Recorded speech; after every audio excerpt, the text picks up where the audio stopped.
We're excited to announce that our very own podcasting platform, Zencastr, has become a new sponsor to the show. Check out the podcast's discount link in our show notes and stay tuned for why we love using Zen for the podcast. You're listening to the Archaeology Podcast Network.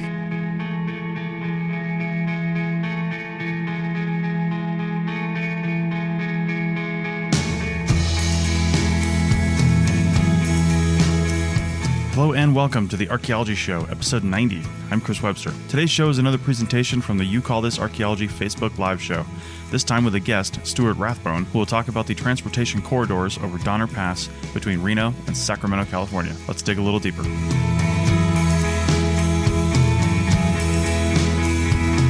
Welcome to the Archaeology Show. I believe this is episode 90, if you're hearing the audio recording of this, and I just want to put out right away, we are going to have a presentation a little bit later by our special guest today, and the slides for that presentation, since you're obviously not going to be seeing the things that we're seeing on the screen, are going to be in the show notes for this podcast at archpodnet.com/archaeology/90. There they are. So, Hey, welcome to our first guest, I think, for the Archaeology Show. Yeah. Stuart Rathbone. Cool. Oh, you mean You Call This Archaeology? Because I feel like you've had plenty of guests. You Call This Archaeology. Yeah, we're doing the live Facebook thing. So you Call This Archaeology. First real guest, Stuart Rathbone, and also I guess your first guest for Twitch and YouTube channel, right? Yeah. Cool. Anyway, Stuart, how's it going, man? Yeah. It's good, mate. It's good. Keeping busy, which is nice. Surprising, I suppose. Yeah, you're keeping busy from a work standpoint. Your CRM firm is still have you guys doing things?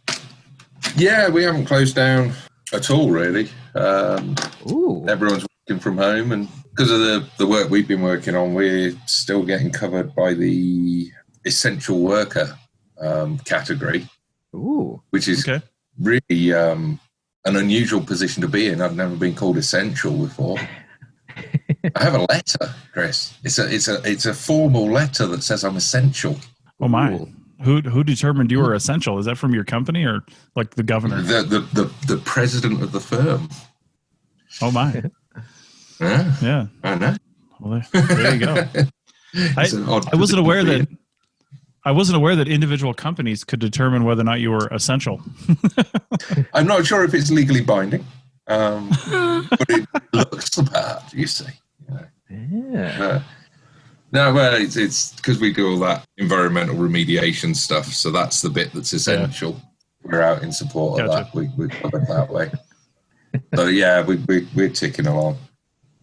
Yeah. Well, just for people listening to this in the future, I've been pointing out the last month or so, every podcast we record, what the date is that we're recording, because things are changing so quickly. So we're recording this on April 26th, 2020. So if the world has gone into apocalypse mode in a week or so when this comes out on the Archaeology Podcast Network, or if you happen to be watching it on one of Richie's resources in the future, then that's what's going on. Yeah, we're blissfully unaware of the future apocalypse that's going to happen, and we're in the current apocalypse of April 26th. So there it is.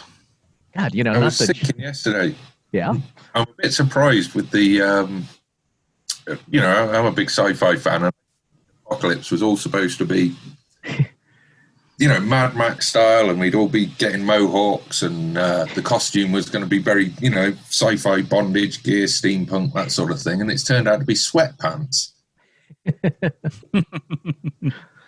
Well, what's interesting? When this whole thing first started, I was still coming back from that project we were on, and there was someone talking about because he had been doing studies of all these preppers, and he was saying that the reason they don't believe that this is like the apocalypse is because all their apocalypse scenarios are basically all personal fantasies, and the example he's using was someone who said that the apocalypse was going to happen and there was going to be like an EMP pulse and all the technology was going to end. So he was stocking up bicycles and bicycle parts. That way he can still get around. And so that's the reason why you see all these protesters, you see all these preppers, because they don't believe this is the end. Because it's all just a personal fantasy. Which is pretty crazy, because this is the first incident in my lifetime where I've thought, just because of I'm not a crazy doomsdayer. I'm not even really a conspiracy theorist. I don't get caught up in all that stuff. And I'm like, yeah, but we made a Costco order the other day and it got shipped yesterday. And I really considered that, should we get the 25-pound bag of flour? Because, you know, what if there's no flour in a couple months? We didn't, incidentally. But it was the first time I ever thought, yeah, but should we? You know, should we get the big bag of flour? Should we get the big bag of rice? Should we get some of the other like staples that aren't really going to go bad, just so we have it, you know? Well, you know, all the prepper materials, the dried, you know, the great big bags of dried beans that they've all been hoarding. Well, I'm still getting pizzas delivered, so, you know, good luck with that. Got a huge Chinese yesterday. It was fantastic, but good luck with those bags of beans. Oh my God. I went to Rolled Mountain Ice Cream the other day and I was talking to the owner. It's like, man, you know, I bet you wish you'd open a pizza parlor by now. And he was like, yeah. Mm-hmm. Yeah. Ice cream delivery is probably not so good of a thing right now. No. Although, you know what I was surprised by? What was it? I tried the Rayleigh's e-cart like yesterday. Mm-hmm. And it's only $6 to have them deliver it to your place as long as you're willing to order like about 4 days out, which isn't bad. Not too bad. Yeah. Yeah. I mean, they didn't like some stuff between the time I ordered it and the time that they dropped it off. Some stuff was already out because I think they only fulfill it on the day they ship out, which was really weird because it's like, then why do I have to order it so far out? But whatever. So that's what we're thinking. Hey, it may be the apocalypse, but it's well catered and we're wearing comfortable clothes. Hey, I'll tell you what, I was mentioning before we started going live here that I've been doing for the last day and a half, I've been doing a virtual search and rescue exercise with my Civil Air Patrol squadron, actually the whole entire Nevada wing. And It was actually really interesting and well run. We had up to 40 some odd people on a Zoom call at one time. And I ran a Zoom call for about 10 hours yesterday because I was the virtual base coordinator, basically making sure people had a place to come in, do briefings, things like that.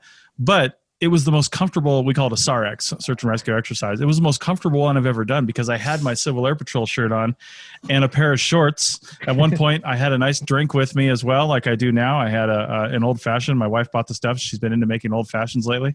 And I was like, it was fantastic. I didn't have to go into our headquarters, wear uncomfortable clothes and sit there all day in a building without heat or air conditioning. And was like, this is fantastic. I don't want it to change. And it was some of the best training we've ever done. So there you go. Oh, wait, really? Yeah, it really was because we had so many people involved. And a lot of times there's people that either just can't get away or can't get down to the mission base. And we often silo ourselves on these, what we call wing-led exercises, where each squadron is in its own place doing its own thing, and only a handful of people are really communicating at the squadron level, right? The wing level is communicating down to the squadron level, but the squadrons aren't really communicating because we don't have a really good efficient way to do that. And but this time with a single virtual meeting location, everybody was able to come in and really discuss everything in real time across the entire state. So, and I'm finding that with a lot of the different things I'm doing in this apocalypse time, with clients, with podcasts, with pretty much everything I'm doing. It's like people all of a sudden discovered video conferencing in the last month and a half, even though it's been around for a decade. You know, yeah, I mean, but it was always that cumbersome system where you had to dial in the right number and like everyone. Oh my God, it's just like a big mess. Well, people figured it out real quick. Yeah. Oh my God. So I just hope we don't lose this. You know, I hope we don't lose this. So maybe. Anyway. You know, kind of like the way I don't think I want to go back to shopping in a grocery store because that was kind of scary yesterday, going to the grocery store, even with my mask. Yeah. Yeah. Yeah, I hear that. So, also, am I the only person who like color coordinate, like, you know, bought masks specifically to be, you know, color coordinated with their regular wardrobe? Yes. I don't think you are. Yeah, well, maybe here on this call. Yeah. I definitely haven't. I have one N95 mask I've just been wearing, but I don't go out that often. So I've never even been able to figure out how to color coordinate between the clothes I'm wearing, Richie, let alone with accessories. Good point. Good point. Hey, you know, before we go too much farther, Stuart, why don't you just tell us a little about your background, because you're recording from here in Reno, but you don't sound like you're from Reno. I'm just going to put that out there. So why Like, what's your story? Well, I'm a English guy.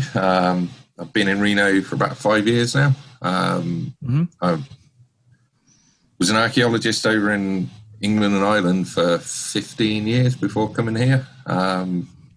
Met a girl from the Midwest, and she didn't like getting snowed on, so we ended up in Reno. It wasn't ever a long plan to move here, but it's done us well. We like it. Yeah. I enjoy not getting rained on, and she enjoys not getting snowed on, so works out. Well, that's pretty much Reno in a nutshell right there. Yeah. So, yeah. Plus, you must be enjoying your what is that, like a pool? Or is that more like a sauna in back or a hot tub? The inflatable hot tub. That was my birthday present for last year. And it's a wonderful little thing, yeah. We've got a garden for the first time. We bought a house when I moved over, and we bought I don't know, it's 40 foot by 60 foot of Reno weeds and just and spiky weeds. So it took us 4 years to sort that out, but we started that just after Christmas, and yeah, we've landscaped the whole yard now, so it's lovely, and we're getting to stay at home to enjoy it. So, well, there you go.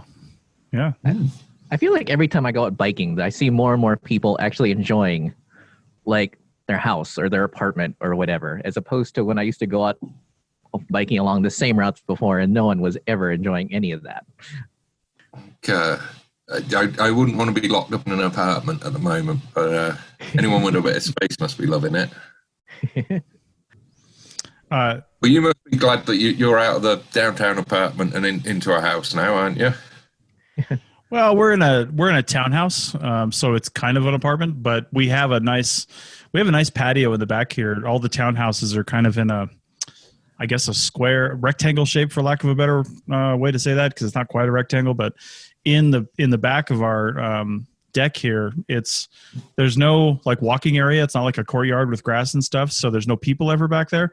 It's just the other decks, I guess, but there's a big wall in between them, so you don't really actually see anyone. And there's a pond that has ducks and frogs in the evening, and so it's really nice and somewhat tranquil. And the room I'm sitting in right now, it's actually pretty cool because the upstairs of this townhouse has 2 bedrooms, and the master bedroom is the one that has this kind of balcony that looks over that pond. And that's normally where people would put their bed and stuff. But we actually put our bed in the smaller bedroom on the other end because, I mean, what are you doing there besides sleep and store your clothes? You know what I mean? So we took the smaller bedroom for our actual bedroom, and the bigger room, we just call it the playroom, for lack of a better word. We've got another TV. My desk is up here now. We've got a couch. Our Peloton bike is right there. All my wife's knitting supplies. It's just kind of a nice little kind of second living room, really, a space that we can use for doing different things. And it looks out on the pond, and it's nice back here, nice and quiet. So it's not too bad. I was just thinking this morning, we've got, 3-bed house. So we've got the office in one, our bedroom in the other. And really, all we're doing with the other bedroom is storing a double bed in it. Yeah. And I'm starting to think, well, what's the point in that? My feeling on guest rooms is really, unless you have guests a lot, and by a lot, I mean at least maybe like 7 to 10 times a year. If it's less than that, then I'm not going to keep a room for you all year long. Like, I'll even pay for your hotel room. It's probably cheaper for me and better for my sanity if I could just use that room for something else, Yeah. Interesting. So, like, if I had a 3rd bedroom, or I guess a second one, I'd probably just turn it into like studio space.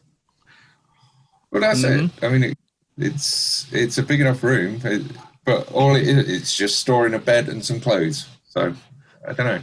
I haven't mentioned that to Christina yet.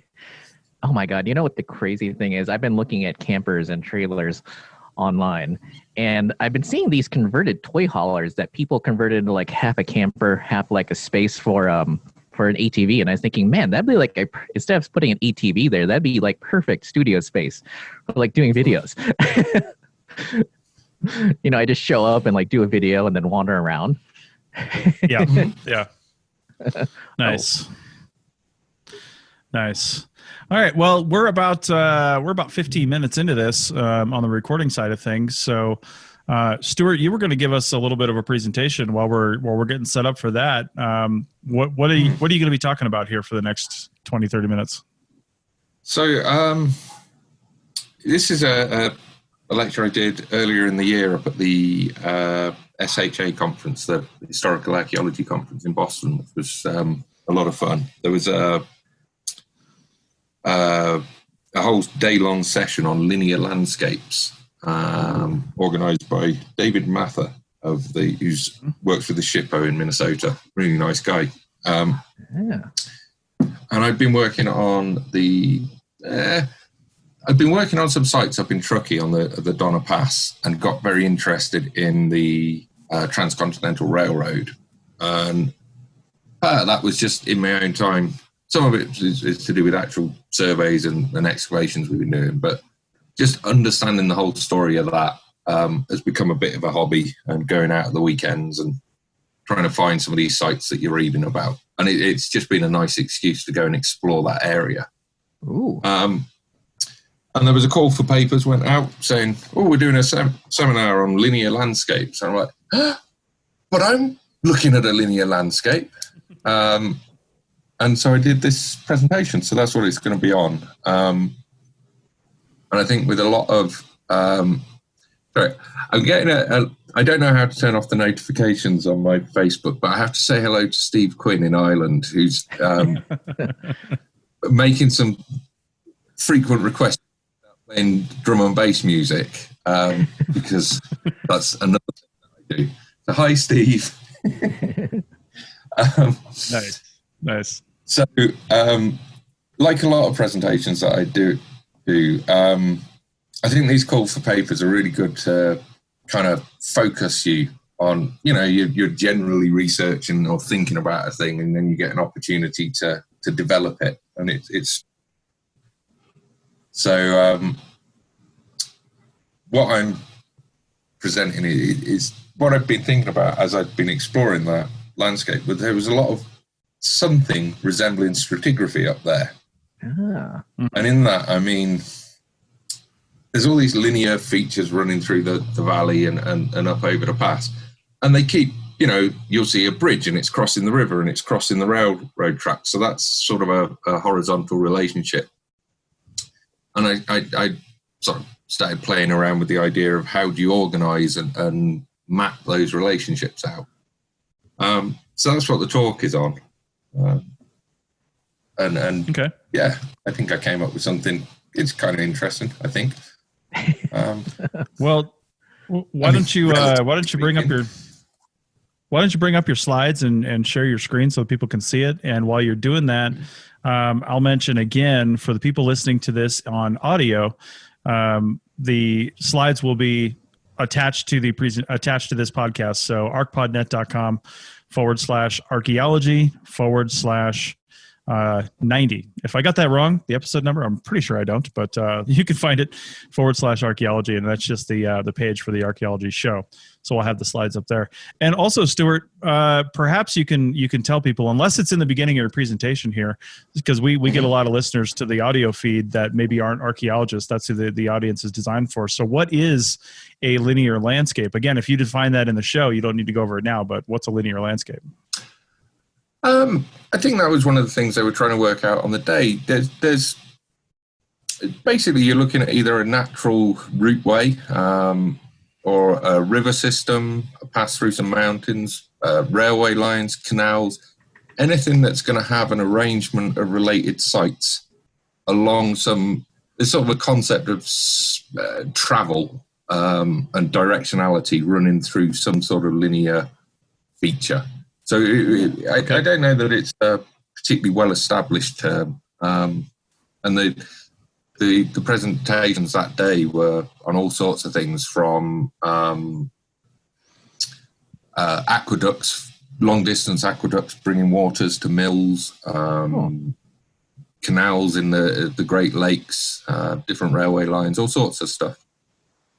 So I think quite a broad term, but that definitely there's a directional aspect to it. Okay.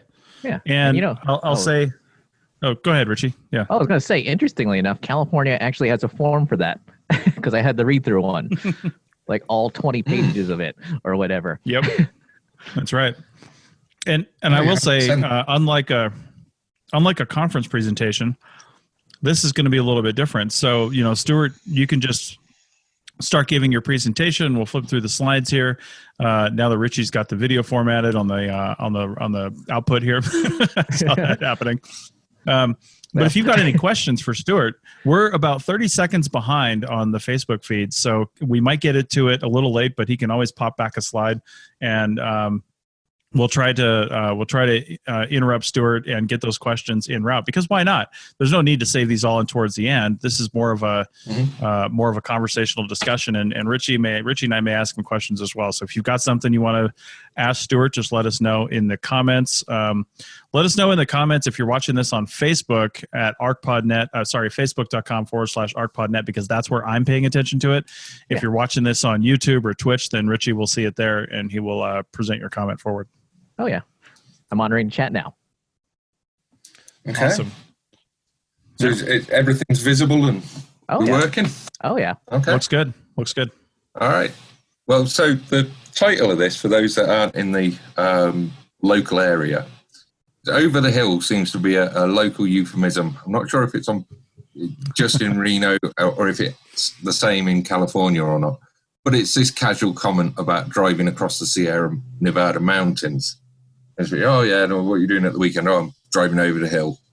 So we know what they mean. But it's a tremendous underestimate of what that journey actually involves. And I think that's the little joke behind that comment. So, I'm Stuart, and I work for... I'm looking up at these mountains. These snowy images you can see is where that journey becomes a bit brutal, because at any time in the winter, this area can dump 6 foot of snow overnight, no problem, and cause these horrendous conditions. And I suppose every winter, always some blizzard that catches a load of people out and they get stuck up there overnight. Okay, and PowerPoint just closed on me. Oh. So that's fun. Yeah. It's live. Hang on, let me get everything rearranged. So you're always told to take your chains and blankets and food as you're doing this journey, which in fairness, in modern conditions, should take about 2.5 hours now to get over them, unless it goes horribly wrong. And that's these days, by the way, because I know that back in the old days, like when the Donner Party was actually going through, there wasn't really a real direct route. Like it was like a lot of crazy mountain climbing to get over. Yeah, I mean the engineering that's gone on to make that a simple modern route is probably what got me most interested in it. Coming from an outside area. Yeah. Because we'll talk about it in a bit, but these horrendous early journeys over there, and now either by rail or by car you can get over, or you just fly over them, and it's become a very easy journey. But as I say, it can still go horribly wrong. Oh yeah. So there's real quick, the slideshow's not up again. But while you're bringing that up, Chuck Hutchison on Facebook here is asking if you're talking about the Hastings route we're going to, or if you know what that is. Oh, wait, like the Hastings cutoff, right? That's further out in the state, isn't it? Yeah, that's closer to I want to say closer to Ely. Because I think I was recording a site near there. Oh, hang on, it's interesting trying to manage this and do. So I think the Hastings cutoff is part of one of the routes that brings people into the Reno area or the Truckee Meadows area. Okay. On that dropping out of Idaho and coming diagonally across. Is my screen up and running now? Oh yeah, it's running. It is. Yep. Okay. Hang on, I just got to move myself around. There we go. So this is what we're talking about is the Donner Trail, or the Donner Pass, the Donner route over the Sierras, which connects to various of the emigrant trails. Ooh. We're going from Reno to Sacramento. That's the bit that crosses the mountains, and it's the terminus at either end, essentially. I mean, obviously, it then continues from Reno, heading east, and ends up in Salt Lake or Idaho, and from Sacramento, you're going to go over west to San Francisco. But this is this chunk with mountains in the way. You can see here the elevation change. I mean, Reno's at quite a good elevation already, but we're talking about 2,500 feet in quite a short distance to get to Donner Pass, and then this long slope off back down into California. You see a nice profile of it and how much steeper the eastern front of the hills are. Yeah. Still steep dropping down into California, but nothing quite like the Reno side or the whole eastern front. Weird thing is if you ever look at the topography of the rail route, it's reversed. Oh. So that from the summit to Reno, if you see at the left-hand side of that lower image, is much gentler, and that's the engineering getting rid of that gradient. So it's reversed on that image. That took me a minute to figure out. I'm like, oh, what? Wow. So this is heading west. You follow the Truckee River up into the hills as far as where the town of Truckee is now, and then the Truckee goes off to the south and runs out of Lake Tahoe, Tahoe City. But from that junction there, you go past Donner Lake, and then you hit the Donner Pass and this just almost vertical wall of granite that shoots up 1,000 foot. And I mean, what Richie was talking about earlier of how difficult it was. These are bits where they're having to dismantle before all the work took place. Whew. So there's tons of stuff along this route, and I couldn't deal with all of it at the moment. 40 miles. So the eastern 40 miles of that 120, 130 mile route over to Sacramento. And a lot of what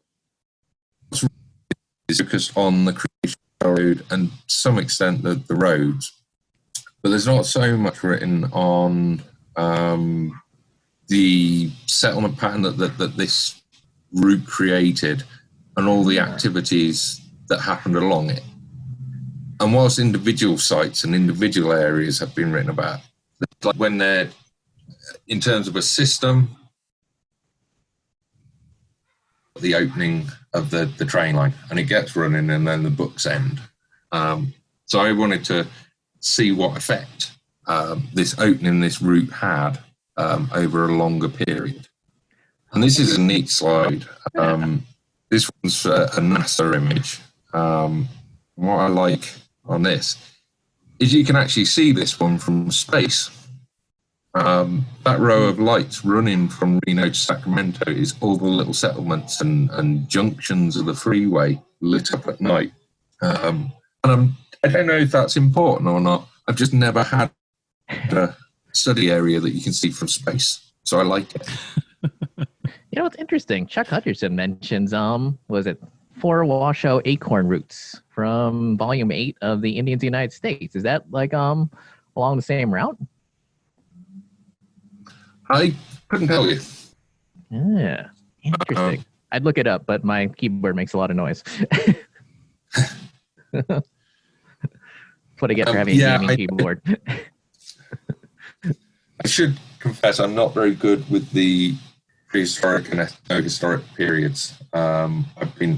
Since I've been here, I've been mostly focusing on historic archaeology. So my apologies, I can't answer that question. Well, I feel like, at least for me anyway, I feel like a lot of people like historics more in Reno than prehistorics. I might be wrong. A lot of mining. And I do know the route was in use because the first wagon trains were led to it when they were talking to the chief that ends up being called Truckee, and they meet him in the Truckee Meadows, and they say, we want to get to, over these hills, and he takes them up the route. He takes them up the, or he describes the way up the Truckee Canyon. So it's certainly a route that was known about. Chris Webster here for the Archaeology Podcast Network. We strive for high-quality interviews and content so you can find information on any topic in archaeology from around the world. One way we do that is by recording interviews with our hosts and guests located in many parts of the world all at once. We do that through the use of Zencastr. That's Zencastr. Zencastr allows us to record high-quality audio with no stress on the guest. Just send them a link to click on, and that's it. Zencastr does the rest. They even do automatic transcriptions. Check out the link in the show notes for 30% off your first 3 months, or go to zencastr.com and use the code TAS. Looking to expand your knowledge of X-rays and imaging in the archaeology field? Then check out An Introduction to Paleoradiography, a short online course offering professional training for archaeologists and affiliated disciplines. Created by archaeologist, radiographer, and lecturer James Elliott, the content of this course is based upon his research and teaching experience in higher education. It is approved by the Chartered Institute for Archaeologists as 4 hours of training. That's in the UK, for those of you that don't know. So don't miss out on this exciting opportunity for professional and personal development. For more information on pricing and course structure, visit paleoimaging.com. That's PALEO imaging.com, and look for the link in the show notes to this episode. Oh, interesting. God, they've got a similar kind of rail kind of thing near the Hastings Cutoff, actually. Or yeah. Yeah. Is that the Markers to the West Foundation? Those ones are all put up. There's a really strange thing. A lot of this is the historical stuff to do with these routes is done by enthusiasts and local history groups, and there seems to be quite a history of competition between them and about accurately locating these routes. And some of the books can be quite aggressively written, dismissing other people's ideas and stuff. And of course, these, apart from geographic constrictions, these trails were never, they're not like roads, They're not every wagon following one set of cartwheels across open areas. Yeah. So those things are pretty neat. Interesting. What's the wagon wheel? That's at the old Reno airport site, the old airmail station, which is now a country club or a municipal park or something. Really? So that's to the pioneers. Yeah, there's 3 monuments in a row. I might have another slide showing you the rest of them. It's not far from where I am. Oh, really? Is it on Arlington or something? Yeah. Oh, wait a second. Interesting. Huh. Oh, wait. I think I know what you're talking about. Mm-hmm. Oh my God, that's the thing I keep driving by and never stopping to look at. Well, shame on you, Richie. I know. Well, it's just like the videos I'm doing now. Like they're all around. They're all about historical sites here in Midtown, and I'm like, wow, I didn't realize so many interesting things happened here. Yeah. Or that this was actually the edge of town at one point. Of course. Cool. Interesting.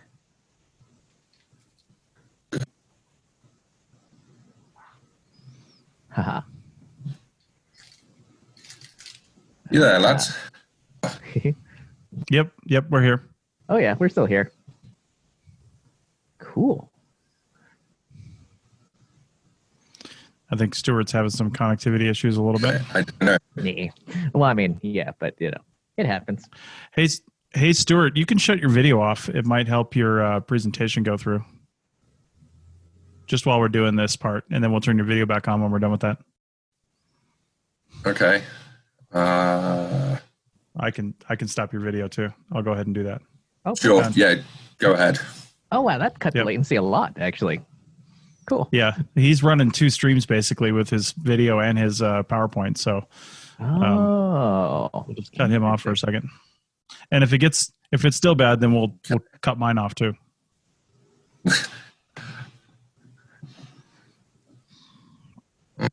But I don't know what people would do on this feed if they couldn't see my video. It's really the only reason they're here. So, you know. Yeah. All right. So if you get your PowerPoint back up and running. Are you? Mm-hmm. I'm trying. Okay. I'm going to reboot. Nice. Well, let's so I think this is pretty interesting. There's been a I heard this, what was it? It was a while back when I heard there was an author. I talked to him just a little bit because they were doing a book signing somewhere. I happened to be walking by, and it was somebody that wrote a book about the Donner Party and the trip across Donner Pass. And while I know the basics, I of course like most stories, you don't really know the full story unless you really read an in-depth history about it. Yeah. But even so, man, just Stuart, you're right in the beginning when you were talking about this. It is amazing when you don't just put your blinders on and you cross that interstate and you just go over from Reno to Sacramento. Sometimes that journey, if you do it enough, can just be routine, and you're just like, yeah, Richie, you go to the Bay Area all the time. You've probably been over the hill, I mean, hundreds of times. And it's like, but when you really open your eyes and you look at it and you think, how in the hell did people do this? Like before there were highways, like, what route could they possibly have taken? How did they even make it? It's just, it's phenomenal to think when you're coming across the Reno, Truckee Meadows area, and you've just come across what you didn't realize was the only state in the future United States that has the most named mountain ranges. One of the things in our search and rescue training we were doing this weekend, somebody said Nevada has over 500 named mountain ranges and many more unnamed mountain ranges, and it's more than any state in the union, including Alaska. And wow! And you've just come over all those, but none of that was anything in comparison to what you're looking at facing the Sierra Nevadas. And I don't care where you're at, like anywhere along basically the Nevada side of the Sierra Nevadas, you're just looking at this wall of treachery and death. And usually, it's real nice where you're standing on the east side. It looks great. The weather's beautiful. And you can just see the cloudy, stormy rockiness of that eastern front, the eastern face of the Sierra Nevadas. And it's not only that, but also over it. Oh, well, it's not only that, but it's also the fact that that's what got the Donner Party, because they came from the East Coast and they assumed they had seen winter. But winter in the Sierras is insane. Like so much more insane than anything you'd ever see in the worst blizzard in New York, especially if you're actually trying to get over the mountain and down the other side before you die. Right. Oh, perfect. Looks like you got your slideshow going again. No, I've just seen a spinny wheel. Oh, wait, really? Interesting. Yeah. Because and I can't even close the program. Oh, you can?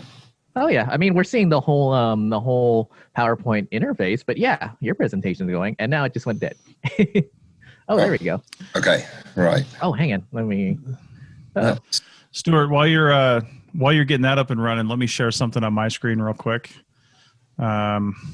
because Chuck Hutchison sent over an image of what he was talking about, and here it is. These are the acorn routes for the Washoe that I think he was talking about. And, it literally means going to get acorns. I mean, from living on the shores of Lake Tahoe, it looks like, and then branching out across the Sierras, and really following the rivers. It looks like this is a pretty cool image. I'll try to zoom in a little bit here. Cool. Yeah. Oops, that's not working. There we go. So this is Lake Tahoe, which means there's Reno area right there. Yeah. And then looking at, so it's not quite following what these acorn routes are, because let's see, there's the Yuba River, there's the Truckee, and Little Donner Lake right there. So, this would have been Interstate 80 coming across here. Yeah. Because here's the Truckee River coming out, and the 80 follows that. So it would have followed right up along this way. But anyway, yeah, that's a pretty cool little map here, showing these different routes where they would go for supplies, especially acorns. Markleeville. Yeah. Said no one ever. So there you go. I just think about that because of Topaz Lake, because every time I go down 395, there's always that turnoff there. Yeah, actually, the drive up past Markleeville is pretty good. It's pretty nice. I like it. All right, I'll stop my share here. Oh, whoops. Thanks, Chuck, for that. That was pretty cool. Uh-oh. Hang on. Let's see. You know, there we go.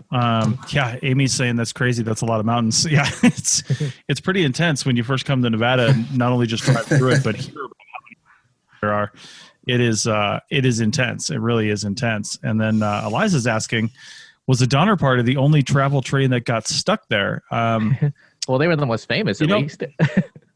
Well, yeah, and I think, I mean, they had some high-profile people on there. They had a lot of diary accounts, and of course, there was the cannibalism, which is how they really got famous. So I doubt they were the only party to get stuck in the wintertime going over the pass, but they might be the only ones that I think ate each other. Yeah.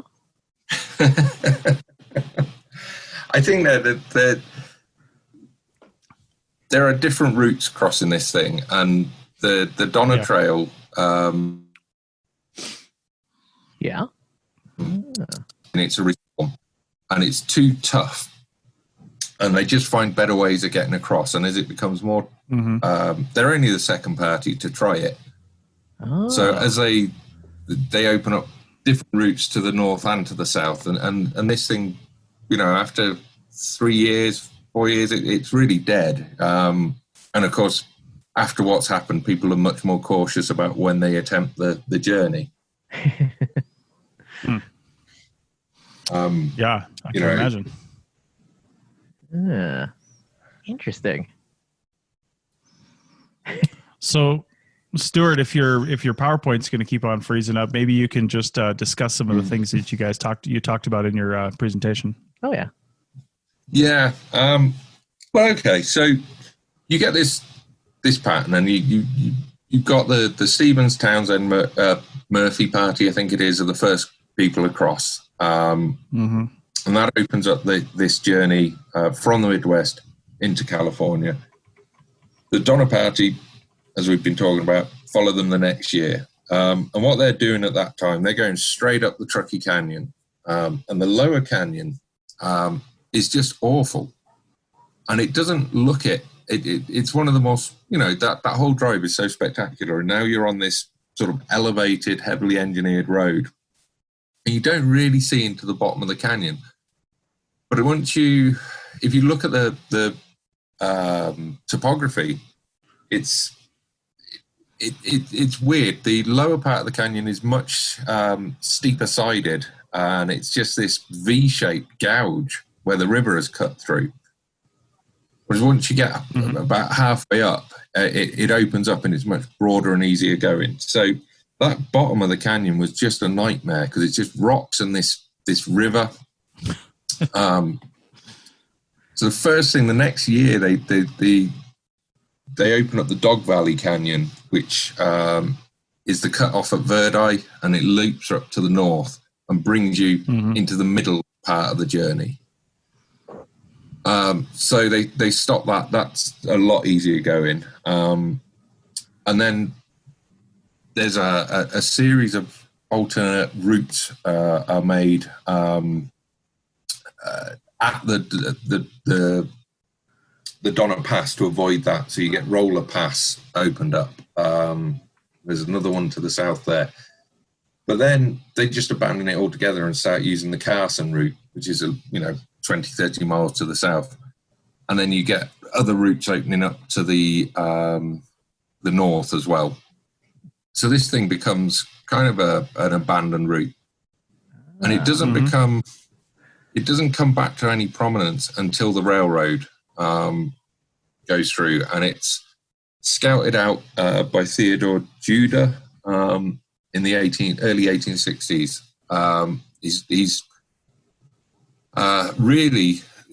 not one of the big four names that are associated with the Transcontinental Railroad. The people that made all the money from it. He was the engineer who envisioned the project in the first place and got all the. He really worked himself to death to create this route. He's a very interesting guy. Yeah. And he was shown by one of the loggers he knew in the California side this particular route. And the reason they chose it is it's the only way through with only one summit. So as awful as it is for wagon trains, they don't need to do two full sets of tunnels. and that's why it's selected. So, oh wow, I didn't even know that. That's cool. Yeah, there's only a single peak, that's why they picked it for the railroad. And so then they finally locked down this route, and there's been this big national debate about where the train would go. They select this one. So then the Dutch Flat to Donna Lake wagon road is created, and that is an engineered construction road that's going to allow them to create the railroad. But that in itself is tremendously successful because it's a toll road, and they make a bloody fortune because they make it, and then everyone wants to use it. Yeah, because it's substantially easier. So, the Carson Pass is opened up in 1848. The Beckworth Pass is in 1851. Around 1862, I think 1863, the wagon, the Dutch Lake, Dutch Flat, Donna Lake wagon road is opened up, and that starts bringing people back after a sort of 10 or 12 year absence. And then they build the railroad. They complete that. 1868, that's opened. Oh, Dutch Flat, that wagon road is 1861. Yeah. That brings a lot of people back into the area, and at the same time, Truckee Meadows and the Reno side is developing into more of it's not Reno yet, but it's they're digging all these agricultural ditches and starting to drain the water divert the water off of the Truckee to increase the agricultural potential on the eastern front. So that's all going on. When the railroad opens up, it's an instant and massive success. And it's involved so much, so many tunnels and bridges and fills and this horrendous death toll to create it, particularly giving the Chinese labor force the hardest jobs to do because no one else would do them. So, it's got its dark side, but just as a feat of engineering, it is absolutely magnificent. And that changes things. One of the things that does is it allows Reno to develop. I'm guessing, I would suggest strongly that there was always going to be a major settlement at some point along the eastern front of the Sierra. Yeah, well, you need a break before you go over the other side anyway. Yeah.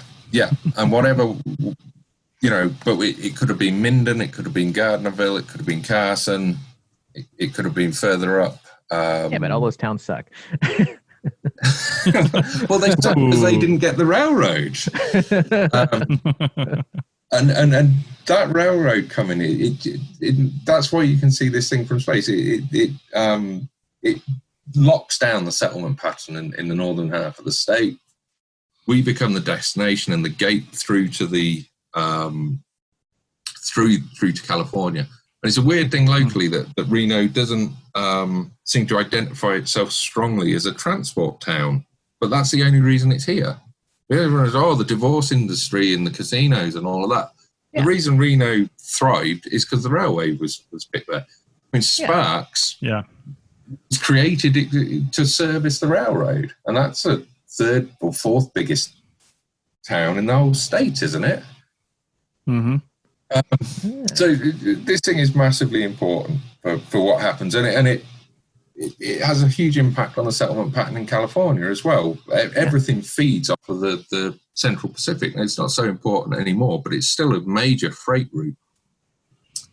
So anyway, that's bringing people in. It creates the town of Truckee, and a lot of the other settlements are all dating from this town, but you get this long period of activity now. They start controlling the river. So the Tahoe Dam is first constructed in 1870. You get the first power station. I think this is fascinating, but Truckee gets a hydroelectric power station in 1888. Then you get a series of 4 more power stations in the canyon. So at Farrad, Washoe, Fleisch, and the Sierra Pacific one, which is at Mogul. Those are built between 1901 and 1911. 1913, they remake the Tahoe Dam, which is the one that's there now. If anyone ever gets to see the robot that operates the dam there, it's very cool. They have, I think it's 7 gates or 13 gates. It used to be manually operated. They made this custom machine that goes along and still operates the manual gates, but now it's a little robot running on tracks. It's very neat. Oh, cool. Wow. Yeah, well worth a look. Then 1913, the Lincoln Highway goes through the gap. Of course, again, once this thing is established, everything is going to follow it. Now, the Lincoln Highway, major event in the nation's history. Oh, yeah. But of course, it didn't involve hardly any construction. It's just a system of signposts and way stations. There's a little, very localized bits of road improvement, but it's not like a highway construction. Oh, that's true. I mean, I've definitely been up and down some, like, back country sections of it near Eureka. Or was it Ely? Well, whatever. And yeah, well, if you've ever seen the old guidebooks, it's just a list of places to turn left or turn right. Yeah. You get to this corner of the John's Field, turn left. Drive for 10 miles. See that red house on the right? That's it. Swing a right there. That's what the Lincoln Highway guides are like. And then they're telling you, oh, you can stop there and get a beer. 1915, the transcontinental telephone line goes through there. The transcontinental telegraph was moved there. It originally followed the Carson route, but it was moved to the Central Pacific at the time of its construction, and that was actually part of the bill that was passed to create it. It was saying, "Oh, and we're going to run the telegraph through." But the telephone goes through there, and you get that. I forget now. I think it's Alexander Bell talking to the mayor of San Francisco through there, and the Transcontinental Airway follows it. So the famous concrete beacon arrows with the rotating beacons on them, they're going to follow the route. 1922, the Victory Highway goes through there, and that's when you start getting proper road construction. And there's a fantastic bridge up at Donner Pass that dates from that, the Rainbow Bridge up there. Well worth a look. Yeah. We talk about the CPR, and I mentioned this earlier, that all the books stop at the end of the construction in 68, 69 when it's open and running, and all the books stop. But that's really unrealistic. The Central Pacific are bought out by the Union Pacific in 1901 and begin double tracking, which takes them 25 years to complete. So a whole nother set of tunnels and bridges are blasted through. So the total number of major bits of engineering up there is doubled over this period. And it was that investment, because the big four that had run it really didn't invest in it once it had been created. That's an interesting story in itself. And I think when road transport really took off, I don't think the railway would have survived if the Union Pacific hadn't have already invested so much time and money in updating it. I don't think it would have lasted. So I can't remember the guy's name, but there was one particular guy in charge of doing that, and it was kind of a visionary fella, because that's why we've still got this resource now. I genuinely believe that. I mean, it is now. I think in the 80s it went back to a single track for large stretches, but it just wouldn't have survived the middle of the 20th century. So the Victory Highway goes in, and then 1926, the US 40, which is like an upgrade to Victory Highway, that goes through there.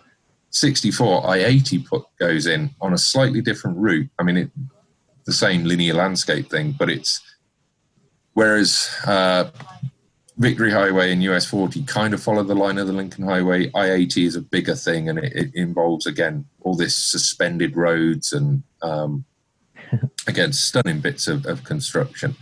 Oh, yeah. I think I read somewhere that the time to get the I-80 up Donner Pass, the length of the construction was the same as it took the railroad people 100 years earlier, because it's that bloody difficult. Yeah.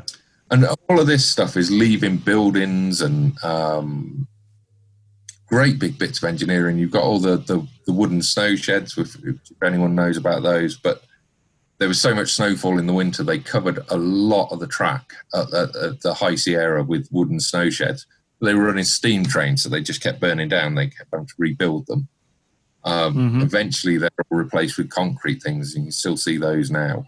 And then because of the opening up of the area, you get the early tourism. The economy up there, up until 1900, was really about logging, and they depleted the forest quite heavily by that stage.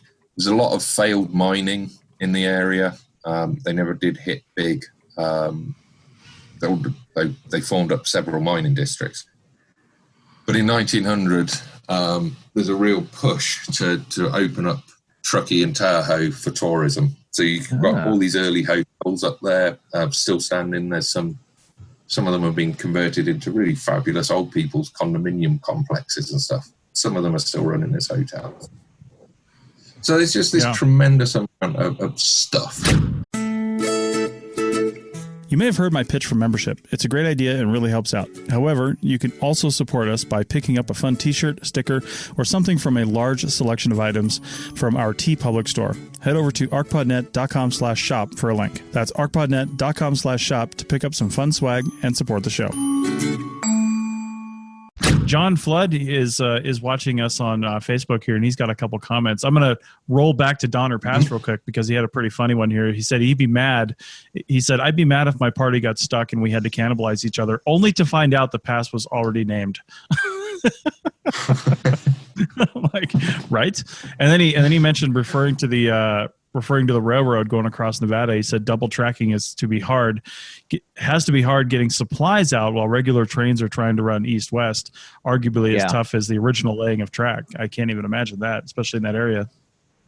Mm-hmm. And when they did the double track, I forget which way they wanted to run the trains, but once they'd completed it, they found they hadn't got the grades right. So they had to change them, and the trains actually ran in the opposite direction to what had been intended. Oh, right. But they did run, crucially. Yeah. There's a little aside with these different organisations. The Stevens Townsend Murphy Party are the ones that first made the crossing. And E. Clampus Vitae, have I got that right, Chris? Oh, E. Clampus Vitus. Yeah, the Clampers. Vitus. Yeah. So they're the sort of historical mining drinking club or whatever they are. They started a campaign at some point to have the name changed back to, so it's supposed to be the Donner Party. Oh, the Donner Party. It was going to be the Stevens Murphy Townsend Party. And you can see some of the monuments they put up at the pass up by Rainbow Bridge. Yeah. So you can see this. I don't know. These don't seem to be good things to argue about. But yeah, well, unless you're like drinking a lot of beer. I don't want to get in a fight with the Clampers, so let them have that. Nice. One of the interesting things about the roads is they start cutting off and isolating areas, in particular US 40 and then I-80. It's brutal. If you ever try and get off the main road up there, you find this network. The whole canyon is really inaccessible because the roads have been cut through. And they just don't get anywhere. And there's always dead ends and then roads that have returned to sort of private ownership, so you're not allowed on them anymore. And that's created some archaeology of its own. So there's different bits of these long stretches of asphalt road that don't have a start or a beginning, particularly in the middle of the canyon. And there's some fantastic... I wouldn't say fantastic. There are some very extensive, what appear to be illegal dumping areas. Which if you could, I've got some photos of those, and the size of them is pretty impressive. It's not like can scatters. These are whole houses seem to have been demolished and pushed off the edge of these roads. Jeez. Cool. Well, cool to me at least. Yeah. I mean, as far as littering goes, it's pretty spectacular. Well, gives us job security. Good luck recording those. I know there's a tremendous amount of bridges, which to do with the railroad and the roads, which are historical sites in their own right now because they're old enough, and you know that I haven't really looked at because it's a big enough issue that would take a lot of time. But trying to map out and understand all this stuff. Now I'm gonna have to try and get back to sharing this video. All right. Because the rest of this isn't going to make sense. Yeah. Yeah. If you get your PowerPoint up, go ahead and shut your camera off. But while Stuart is doing that, there have been a number of people joining the call. Thanks for everybody on the Facebook side of things where I can see. John just left another comment. He said, "Were all the Western railroads built on standard gauge track?" He said, "I know that during the American Civil War, the North and South were laying different gauge. North laid the same, while the South had a hodgepodge. However, post-war, was everything going west standard gauge?" Do you know anything about the railroad tracks out here? These big lines were standard gauge. The logging stuff. So there's narrow gauge out to the mines, and there's narrow gauge out to the logging camps. And the bigger mines, things like the Tonopah Goldfield Railroad, get upgraded to standard gauge. Yeah. These because this had to connect to Ogden and wherever, so it very much did. It was an extension of the existing Eastern Railroad network. Okay. Interesting. No, is my PowerPoint visible yet? Not yet. Just a black screen right now. Yeah. You are sharing, but it's not the PowerPoint. Although it is interesting. I mean, the railroad did bring a whole bunch of standardization, so I don't see why you wouldn't have standard gauges the whole way across. Like, I know railroads are the reason we have time zones. Yeah. Yeah, well, I mean, you can't do it, but these if you've ever seen the logging trains, I forget what they're called now, but they're quite different. They you should look them up. They have a completely different arrangement of wheels because the logging railroads were so short-lived that these things were just very quickly and simply laid, and they weren't graded in the same way that a main train would be. And the trains are designed that they can derail and be put back on the rails very quickly. So, for functional reasons, they're quite different.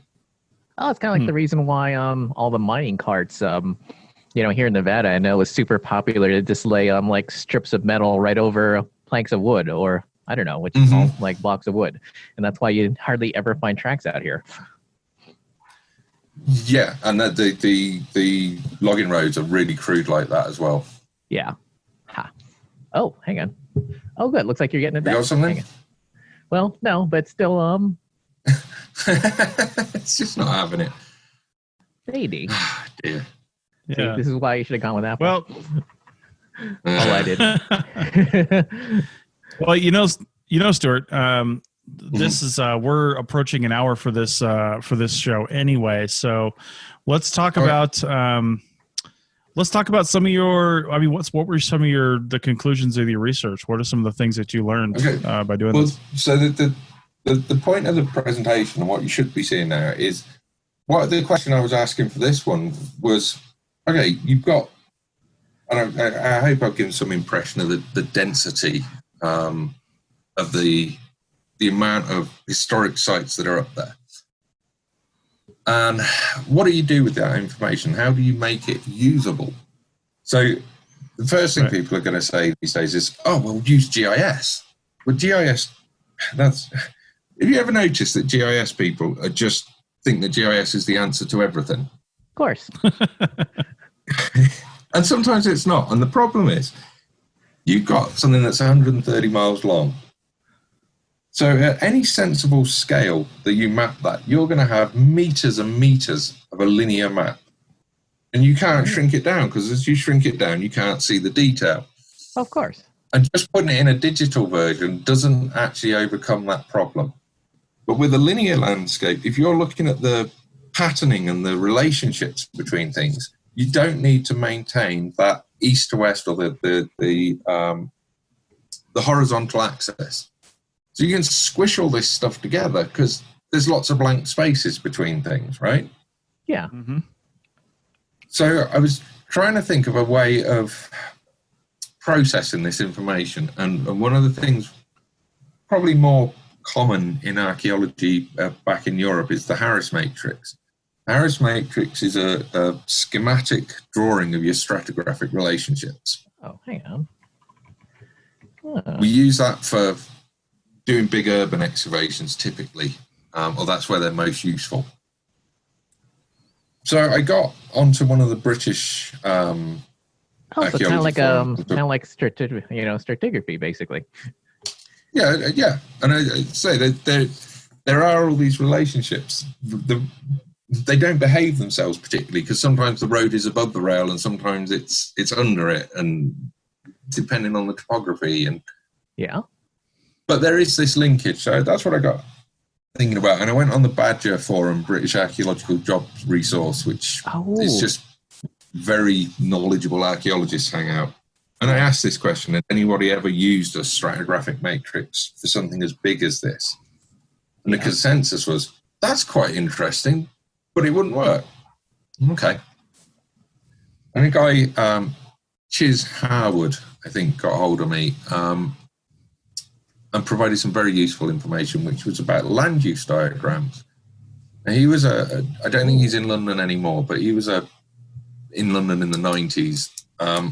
And they produced these, what they were calling land use diagrams, which are simplified. They're not recording stratigraphy, they're recording a plot of land over time and mapping out the different, like if there's a building there for this time span, and then it becomes a yard area, and then it becomes a garden, and then it becomes a building again. And so they're plotting out this sort of relationship between things in a schematic way. And that's exactly what I'd been struggling to do. So that was the key to it. And eventually I produced this wonderfully coloured diagram that you can't see. Oh, hang on a sec. Let's see. Hey, Richie, I sent you the PDF of this the other day. Can you try and... Oh, yeah, hang on. Let's see. Just share that PDF of that diagram. Well, Richie's doing that in the Facebook chat for this live show, and if I remember, I'll put it in the show notes, although I probably won't, so just listen to this. But we interviewed Edward Harris, the inventor of the Harris Matrix, at the Vancouver SAAs a few years ago, episode 13 of the Archaeology Show, and I put that link in the chat here. It's just arcpodnet.com/archaeology/13. He was a great guy to interview and very humble about the Harris Matrix and having it named after him. Yeah, I mean that's it's a great tool, and that's what I was trying to work up was a tool that would answer this problem. Oh, hang on. All right, Richie's got to do some configuration there. Oh, yeah. Hang on. Well, the weird thing is I'm not seeing the presentation over here, but I'm seeing it. Oh, Richie, you're sharing it on a different way. I gotcha. Yep. Yeah. Just make your face smaller. Don't worry. It's away. Okay.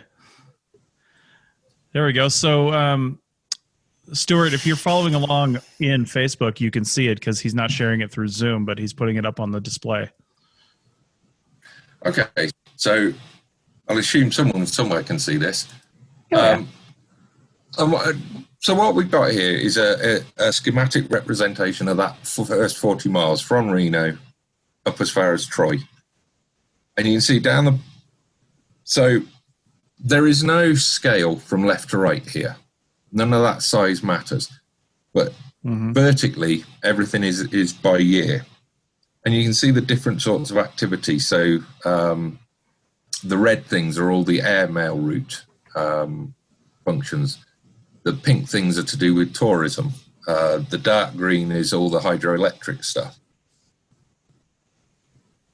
But what's also happening is you can see some thin horizontal lines going across, mostly black. There's a couple of green ones and red ones. Yeah. So those are the longer linear features. So down the bottom, you've got the original Donna Pass route And then the next year, the Dog Valley route opening up, and you can see where the original route diverges from the Dog Valley route. Above that, you see where the Dutch Flat Wagon Road goes in. Above that, you can see where the Central Pacific goes through. And you can see the Central Pacific, how key it is, because almost all the activity starts immediately after that railroad is built.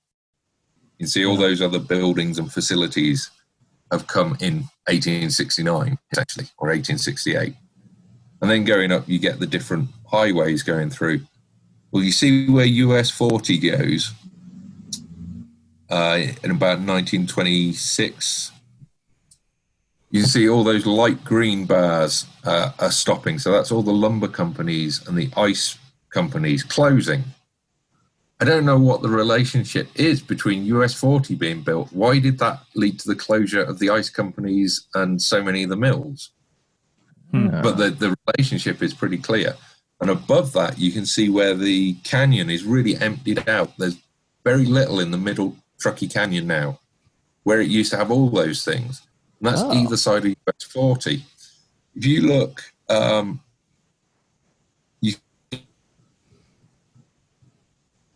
interesting. They always say, well, it burnt down in 1926 and they didn't bother rebuilding it and blame it closing on the fire. But it's a western town. In fact, Verdo's hit by a big fire that year. But it's a western town. Western towns always burn down. Of course. Like and they're always down rebuilt. A few times. But Verdi doesn't particularly recover from that fire. Yeah. I mean, there's a great quote about Truckee being a long fire interspersed with periods of building. So this is what the diagram is doing. It's bringing out some patterning. When Interstate 80 goes through, that kills off the airmail route. You can see it lasts like 3 years longer.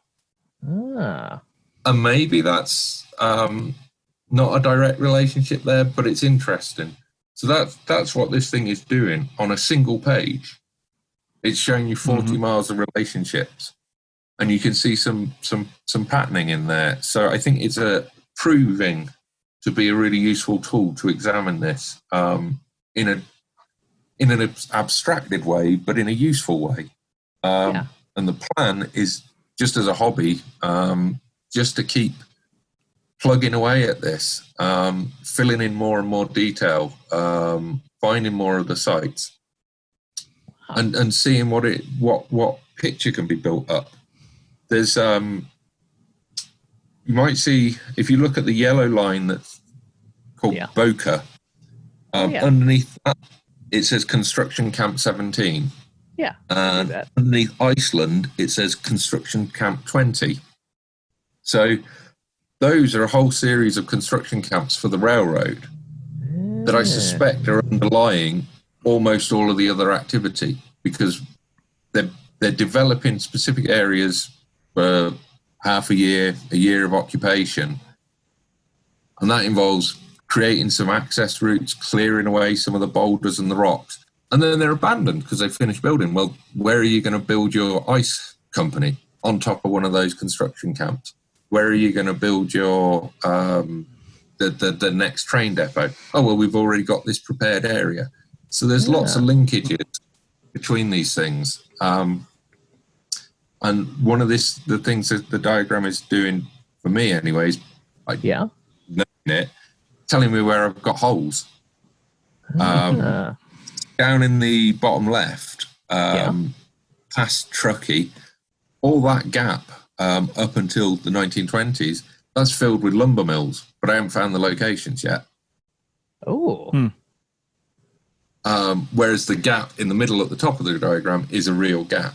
So I think that was for my presentation. Essentially, it's a useful tool for mapping out one of these linear resources, looking at the patterning, finding where you've got holes in the information.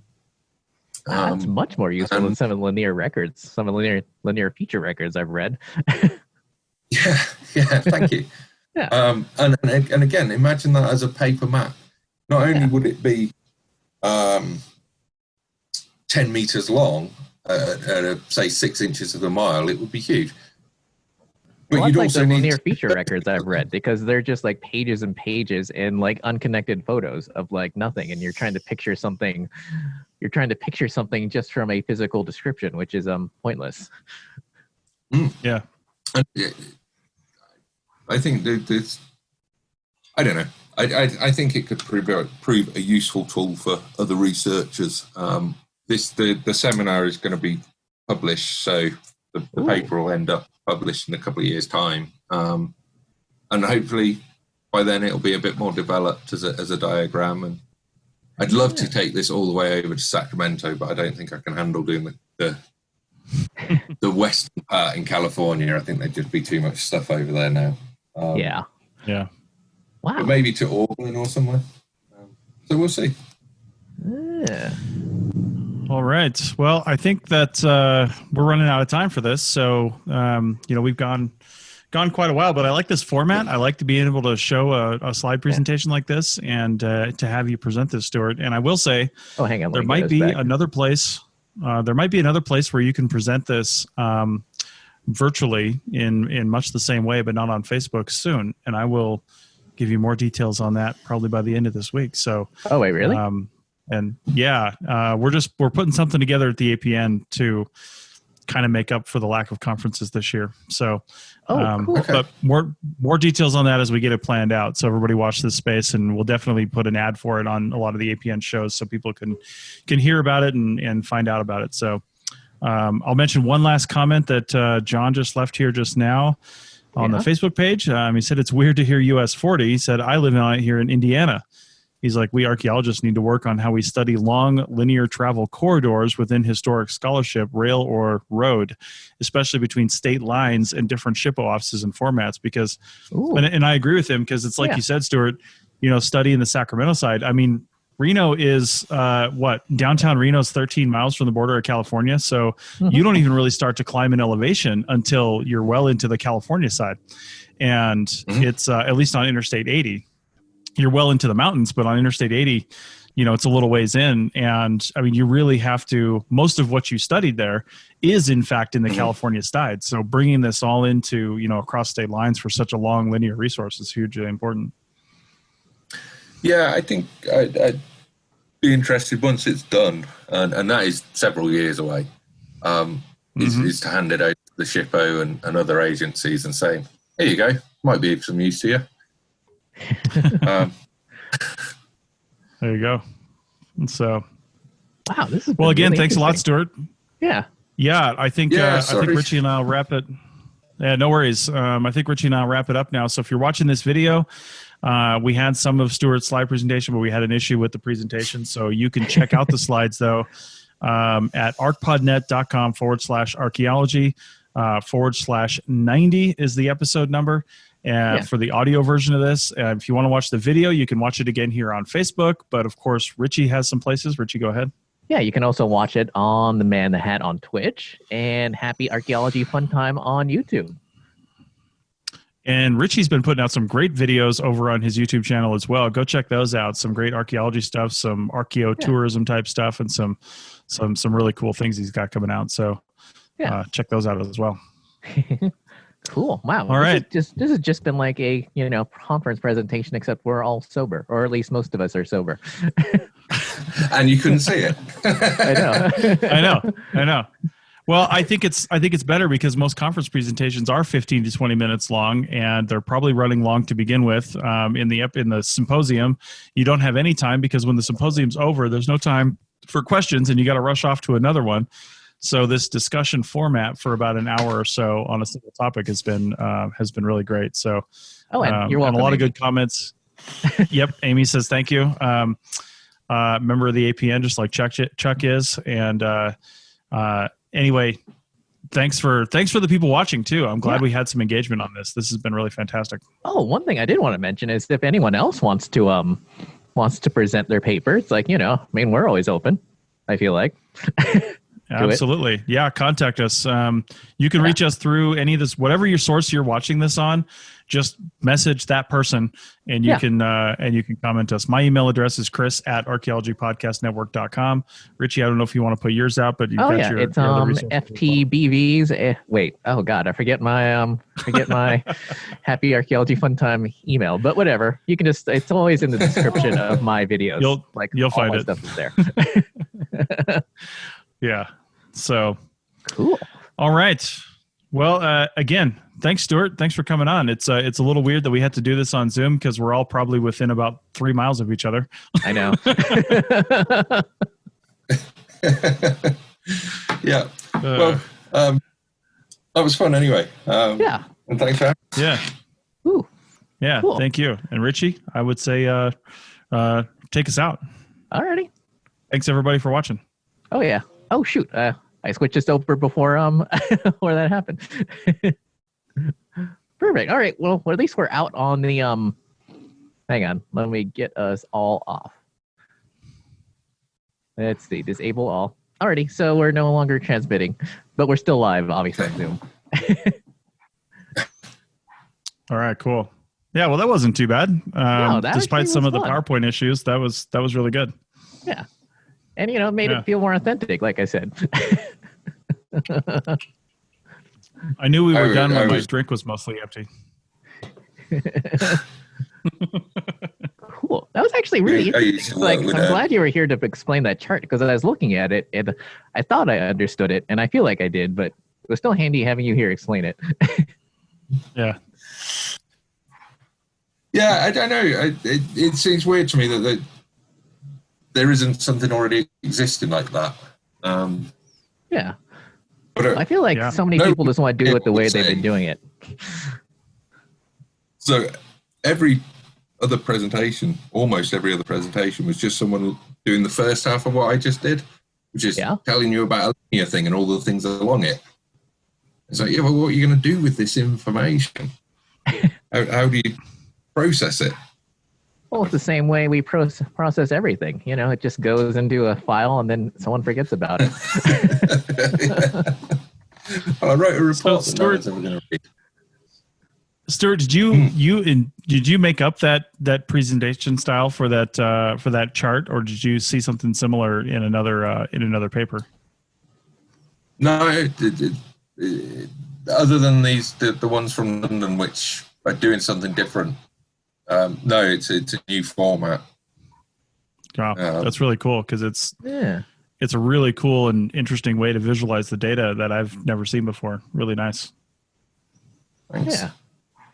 Yeah. I mean, I just keep plugging away at that one and fill it in, but I haven't got access to the California database. Yeah. The California version of Navcrest, so that's a bit of pain in the ass. And I'm stuck using all the local history societies stuff, which is they're wonderful, but they're not. I've got to go talk to some old people. That's what I'm getting at. I know. Well, it's kind of like the series I've been doing going around Midtown. Like, I wish I could have access to Navcrest because some of this stuff sounds super cool, but I can only have what I have on the internet, and that's not a lot.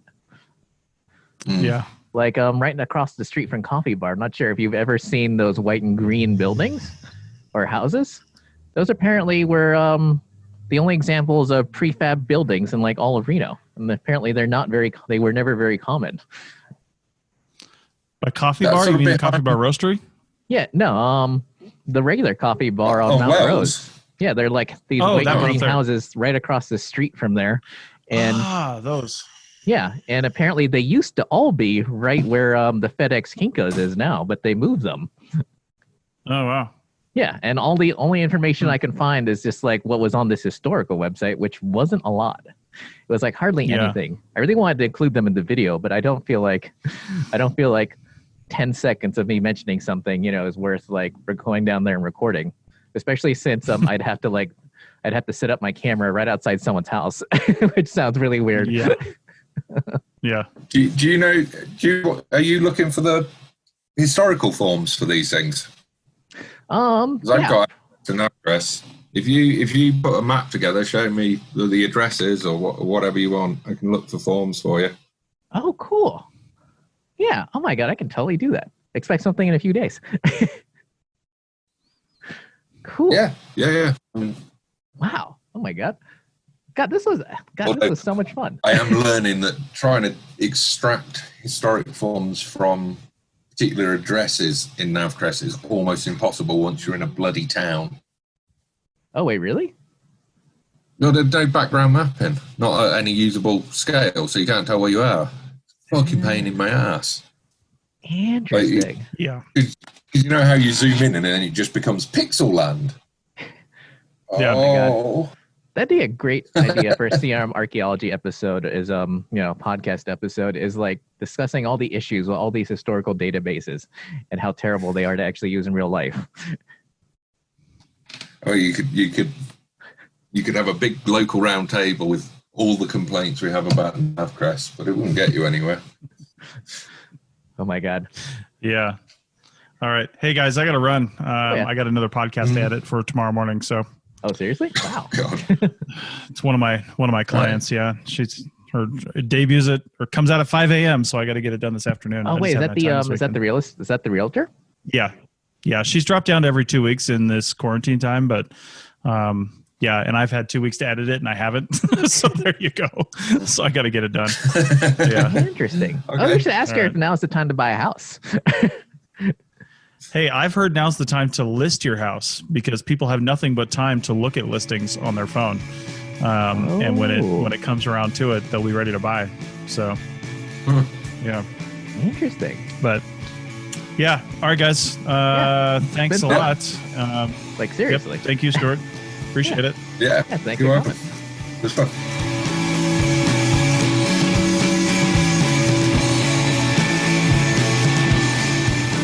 Thanks for listening to The Archaeology Show. Feel free to comment and view the show notes on the website at www.arcpodnet.com. Find us on Facebook, Instagram, and Twitter at ArcPodNet. You can also find us on the Lyceum app, a podcast app just for educational podcasts. Music for this show is called I Wish You Would Look from the band Sea Hero. Again, thanks for listening and have an awesome day.